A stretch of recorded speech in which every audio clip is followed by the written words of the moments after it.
इतिहास में कई ऐसी घटनाएं घटी हैं जिन्हें सदियों से याद किया जाता रहा है और शायद आगे भी याद किया जाएगा। आज हम आपको ऐसी ही एक घटना के बारे में बताने जा रहे हैं जिसने भारत की तकदीर बदल कर रख दी थी और इस घटना ने एक शासक को भारतीय इतिहास का सबसे बड़ा विश्वासघाती बना दिया था। हम बात कर रहे हैं मीर जाफर की, जो 18वीं शताब्दी में बंगाल का नवाब था। वैसे तो शुरुआत में वह बंगाल के नवाब सिराजुद्दौला का सेनापति था, लेकिन बाद में उसने ऐसा धोखा दिया जिसे शायद ही कभी देश भुला पाए। मीर जाफर को गद्दारी की सबसे बड़ी मिसाल माना जाता है। वो एक ऐसा आदमी था जो दिन रात एक ही सपना देखता था और वो सपना था बंगाल का नवाब बनने का। वो प्लासी के युद्ध में अंग्रेज अफसर रॉबर्ट क्लाइव के साथ मिल गया था, क्योंकि उसने मीर जाफर को बंगाल का नवाब बनाने का लालच दे दिया था।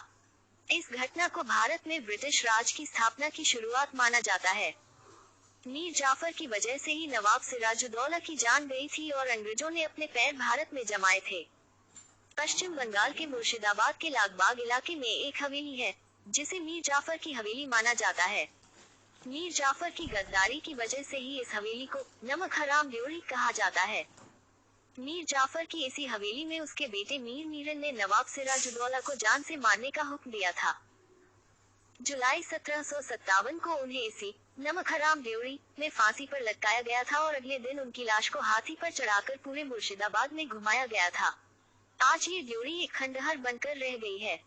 यहाँ बड़ी संख्या में लोग घूमने के लिए आते हैं और इतिहास के उन पन्नों से रूबरू होते हैं जिसने भारत का इतिहास बदल दिया था।